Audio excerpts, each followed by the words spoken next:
শিৱসাগৰত অসম জাতীয় পৰিষদৰ আহ্বায়ক সমিতি গঠন আৰু যোগদান সমাৰোহ। জগদীশ ভূঞাৰ প্ৰত্যাহ্বান 2021 চনত অসমৰ আকাশ বতাহ নীলাময় হ'ব। নীলা ৰঙক লুঙিৰ সৈতে ৰিজোৱাৰ সন্দৰ্ভত ভূঞাৰ মন্তব্য। নীলা ৰংটো ভাৰতৰ চৰকাৰী ৰং। তিৰংগাৰ চক্ৰৰ ৰংটো ৰং নীলা। ভাৰতৰ পাছপৰ্টৰ ৰং নীলা। ভাৰতৰ ক্ৰিকেট দলৰ জাৰ্চি নীলা। নীলা ৰং সাগৰৰ গভীৰতা, আকাশৰ বিশালতা আৰু সীমাহীনতাক বুজায়। নীলা ৰংটোক অপমান কৰা মানে ভাৰতৰ সত্তাক অপমান কৰা। ই এক দুঃসাহস আৰু ধৃষ্টতা। অসম জাতীয় পৰিষদৰ শিৱসাগৰত জিলা আহ্বায়ক সমিতি গঠনৰ উদ্দেশ্যে এখন ৰাজহুৱা সভা অনুষ্ঠিত হয়। সভাৰ পূৰ্বে অসম জাতীয় পৰিষদৰ মুখ্য আহ্বায়কৰ এটা দলক শিৱসাগৰৰ সভাস্থলীলৈ বাইক ৰেলীৰে আদৰি আনে। শিৱসাগৰ নাট্য মন্দিৰত অনুষ্ঠিত কৰা অসম জাতীয় পৰিষদৰ ৰাজহুৱা সভাত কেন্দ্ৰীয় সমিতিৰ আহ্বায়ক জগদীশ ভূঞা, ৰাজু ফুকনৰ লগতে কেইবাগৰাকীও কেন্দ্ৰীয় সমিতিৰ লোকক উষ্ম আদৰণি জনায়। আনহাতে ভাষণ প্ৰসংগত আহ্বায়ক জগদীশ ভূঞাই কয় যে 2021 চনত অসমৰ আকাশ বতাহ নীলাময় হ'ব। তেখেতে কয় যে ৰাষ্ট্ৰীয় দল আৰু সাম্প্ৰদায়িক শক্তিৰ লগত বুজাবুজি নহয় অসম জাতীয় পৰিষদৰ। আনহাতে আজিৰ এই সভাত বিভিন্ন দল সংগঠনৰ পৰা শতাধিক লোক অসম জাতীয় পৰিষদত যোগদান কৰে। নীলাই সাগৰৰ গভীৰতাক বুজায়, নীলাই আকাশৰ বিশালতা আৰু উদাৰতাক বুজায়, নীলাই আশাক বুজায়, নীলাই জ্ঞান প্ৰদীপ্তক বুজায়। ইমানবিলাক সীমাহীন আৰু গভীৰ অৰ্থ থকাৰ পাছত তেখেতসকলে নীলাৰ মাজত লুঙিখন বিচাৰি পালে। মানসিকতা কিমান নিকৃষ্ট বাৰু। নীলা ভাৰত চৰকাৰৰ চৰকাৰী ৰং, যাৰ বাবে আমাৰ জাতীয় তিৰংগা পতাকাৰ মাজৰ চকৰিটো নীলা। ভাৰত চৰকাৰৰ চৰকাৰী ৰং নীলা, সেইবাবে আমাৰ পাছপৰ্টৰ বৰণ নীলা।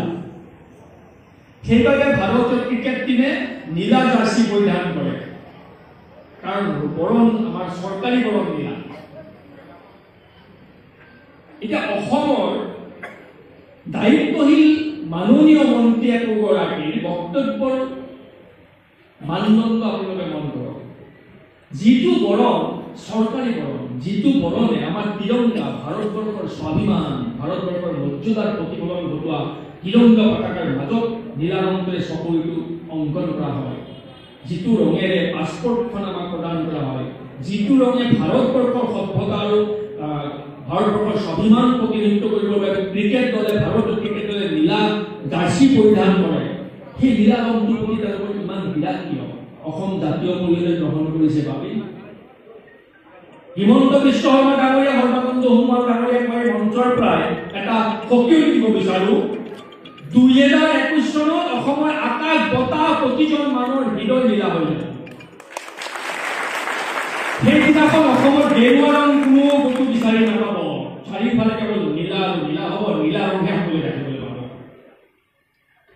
সেই কথাকে আজি মই নিৰ্বাচনৰ 6 মাহ থাকোঁতেই মই অসম চৰকাৰৰ আৰু বিজেপি দলক জনাই দিব বিচাৰিছোঁ যে নীলা ৰঙেৰে অসমখন আমি আগুৰি পেলাম। ৰাইজে নীলাক এনেকুৱাকৈ আঁকোৱালি ল'ব, চাৰিওফালে কেৱল নীলা নীলা হ'ব। বেছি দীঘলীয়াকৈ নকওঁ, মই এইকেইদিন ধাৰাবাহিকভাৱে অসমৰ দুটা দৃষ্টিভংগীৰে চোৱা ভাল। যে প্ৰথম কথা হ'ল যে আঞ্চলিকতাবাদৰ হাতত জাতি প্ৰতাৰিত হৈছে বুলি যদি আমি ভাবোঁ, একে সময়তে সৰ্বভাৰতীয় শক্তিৰ হাতত 70 বছৰতো অসমীয়া জাতি প্ৰতাৰিত হৈছে, নহয় জানো? গতিকে প্ৰতাৰণা কৰাটো সেইটো এটা মানে এইটো এটা শ্ৰেণী, প্ৰতাৰণা এটা শ্ৰেণী। তেওঁলোক আঞ্চলিকেই হওক বা সৰ্বভাৰতীয় দলে হওক, সৰ্বভাৰতীয় দলবিলাকে নিশ্চিতভাৱে কৰিব। কিন্তু আঞ্চলিকতাবাদী ধাৰাটোত অসমৰ ৰাইজৰ য'ত য'ত মোহভংগ ঘটিছিল বা যি যি কাৰণত বিশ্বাসভংগ হৈছিল, সেই কাৰণবোৰ আমি অতি সঠিকভাৱে বিশ্লেষণ কৰিছোঁ, বাস্তৱসন্মতভাৱে পৰ্যবেক্ষণ কৰিছোঁ। আৰু এইবাৰ আমি আমাৰ দলৰ সামগ্ৰিকভাৱে গোটেই বুনিয়াদটো আমি ইমান সুদৃঢ় আপোজীৱীনভাৱে গঢ়ি তুলিব বিচাৰিছোঁ যে ইয়াত কোনো ধৰণৰ জনসাধাৰণক প্ৰতাৰণা কৰাৰ সুবিধা আমি ক'তো অকণমানো দিয়া নাই। আমি তৃণমূলত আমি পৰিয়াল সমন্বয়কৰ ব্যৱস্থা কৰিছোঁ আৰু শীৰ্ষস্তৰত আমি দলক পৰিচালনা কৰিবৰ বাবে এখন অভিভাৱক হাইকমাণ্ড আমি কমিটিৰ ব্যৱস্থা কৰিছোঁ, যিখন কমিটি আমাৰ দলৰ সাংবিধানিক পৰিসীমাৰ ভিতৰত থাকিব, কিন্তু তেওঁলোক কোনো ৰাজনৈতিক দলৰ ব্যক্তি নাথাকিব। অভিভাৱকস্বৰূপ কিছু ব্যক্তিক লৈ আমি দল পৰিচালনা কৰাৰ কাৰণে পৰিচালনা মণ্ডলী গঠন কৰাৰ বাবে সংবিধান ব্যৱস্থা গ্ৰহণ কৰিছোঁ, যাতে আমাৰ দলৰ বা চৰকাৰৰ সকলোবোৰ ভুল শুদ্ধ বিচাৰ বিশ্লেষণ কৰি আমাক আঙুলিয়াই দিব পৰাকৈ আমাৰ এখন অভিভাৱক কমিটি হাইকমাণ্ড থাকে, ভিজিবল হাইকমাণ্ড যাক কোৱা হয়। সেই কথাখিনি আমি পূৰ্বতে কৈ আহিছিলোঁ, সেইদিনা আমাৰ সংবিধানৰ যেতিয়া খচৰা আমি দাখিল কৰিলোঁ তাত এই বিষয়টো সঠিকভাৱে প্ৰতিফলন ঘটিছে। গতিকে এইবাৰ আমি অতি বিজ্ঞানসন্মতভাৱে অসমৰ সমস্যা কি আৰু তাৰ সমাধানৰ উপায় কি এই সকলোবোৰ দিশ বিজ্ঞানসন্মতভাৱে পৰ্যালোচনা কৰিছোঁ। বিভিন্ন দিশৰ বিভিন্ন ক্ষেত্ৰৰ যিবোৰ সমূহ বিশেষজ্ঞ আছে অসমত বসবাস কৰা বা ভাৰতবৰ্ষৰ বিভিন্ন প্ৰান্তত বা বিশ্বৰ বিভিন্ন প্ৰান্তত বসবাস কৰা যিবোৰ অসমীয়া লোক বা অসমবাসী, অসমৰ ৰাইজ বিশেষজ্ঞ হিচাপে আছে, তেখেতসকলৰ মতামত পৰামৰ্শ আমি সংগ্ৰহ কৰি সেই প্ৰক্ৰিয়াটো আমি ইতিমধ্যে চলাই আছোঁ। আৰু অতি কম দিনৰ ভিতৰত আমি আমাৰ ভৱিষ্যত দৰ্শন প্ৰস্তুত কৰি তুলিম, য'ত আমাৰ কৰ্ম আঁচনিৰ অতি সুস্পষ্ট ৰূপৰেখা আমি জনসাধাৰণৰ জ্ঞাতাৰ্থে অৱগত কৰিব পাৰিম।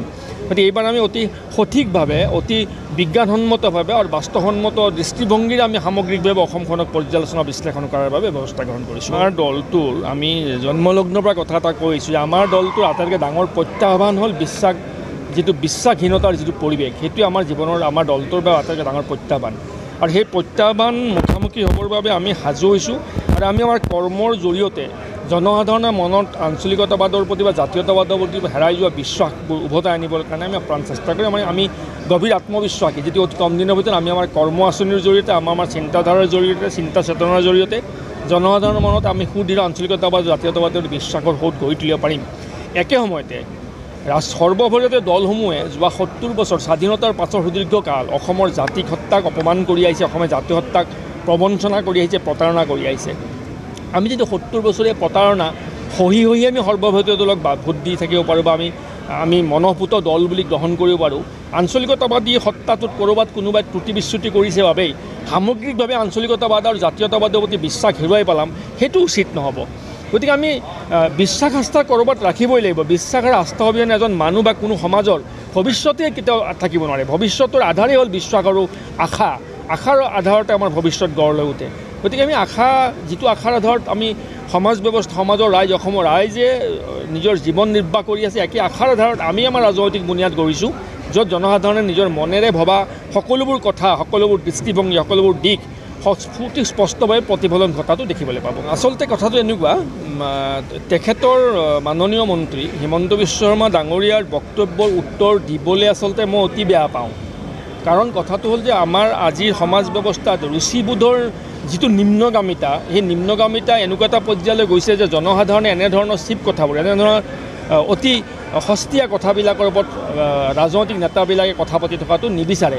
কিন্তু উপায় নাই, এজন দায়িত্বল মন্ত্ৰীয়ে কথাষাৰ কৈছে, মই এতিয়া উত্তৰ দিব লাগিব দলৰ হৈ, নহয় জানো? এতিয়া কথাটো এনেকুৱা যে নীলা ৰঙৰ প্ৰতি তেখেতৰ বিৰাগ দেখিবলৈ পাইছোঁ আমি। তেখেতে কালি যিটো কথা কৈছে, নীলা ৰংটোৰ প্ৰতি তেখেতৰ বিৰাগ আমি দেখিবলৈ পাইছোঁ। কিন্তু কথাটো চাওক, নীলা ৰঙে সীমাহীনতাক বুজায়, আকাশৰ বিশালতাক বুজায়, সাগৰৰ গভীৰতাক বুজায়। নীলা ৰঙে আশাক বুজায়, নীলা ৰঙে জ্ঞান প্ৰদীপ্তক বুজায়। গতিকে ইমানবিলাক এটা বিশ্বজনীন ধাৰা আৰু অৰ্থ বহন কৰাৰ পাছত তেখেতসকলে যেতিয়া নীলা ৰংটো লুঙিখন দেখা পালে, মানসিকতাটো কোনটো পৰ্যায়ত আপোনালোকে বিচাৰ বিশ্লেষণ কৰক। কাৰণ মানসিকতাটো দৃষ্টিত প্ৰকাশ পায়, দৃষ্টিত প্ৰতিফলন ঘটে। অন্য হাতেৰে নীলা ৰংটো আমাৰ ভাৰতৰ, আমাৰ দেশৰ চৰকাৰী ৰং। আমাৰ তিৰংগা পতাকাৰ মাজত নীলা বৰণৰ, আমাৰ ভাৰতীয় পাছপৰ্টৰ বৰণ নীলা, ভাৰতীয় ক্ৰিকেট পৰিধান কৰে ভাৰতীয় ক্ৰিকেট দলে। এইবাবে কংগ্ৰেছৰ মহাজোটবন্ধনত থাকিব নেকি? কোনে? AJP। সেইটো অদ্ভুত কথা সুধিলে। এনেকুৱা কথাটো নাই, আমি আগৰ পৰা কৈ আছোঁ। কোনো কাৰণতে আমি আমাৰ শিবিৰটোৱে বেলেগ, আমাৰ আঞ্চলিকতাবাদী শিবিৰ। আমি কোনো সৰ্বভাৰতীয় দল আৰু সাম্প্ৰদায়িক শক্তি নাথাকোঁতো আৰম্ভণিৰ পৰা ঘোষণা ৰাইজৰ দলৰ সৈতে একত্ৰিত হ'ব, সকলোৰে লগত হ'ব। যিমান আঞ্চলিক দল আছে অসমৰ, যিবোৰ কংগ্ৰেছৰ লগত থাকে। আপোনালোকে একেটা কথা ঘূৰাই পকাই সুধি আছে, কওক বেলেগ কি আছে আৰু? পীয়ুষ হাজৰিকাৰ কথাৰ উত্তৰ দিব লগা তেখেত সেইটো মানদণ্ডৰ মানুহ নহয়, তেখেতৰ উত্তৰ আমি নিদিওঁ। আমাৰ আঞ্চলিক কমিটিয়ে দিব, কোনোবা এখন আঞ্চলিক কমিটিয়ে কৈ দিব। শিৱসাগৰৰ পৰা মুজিব আহমেদৰ ৰিপৰ্ট, প্ৰতিদিন লাইভ আছাম।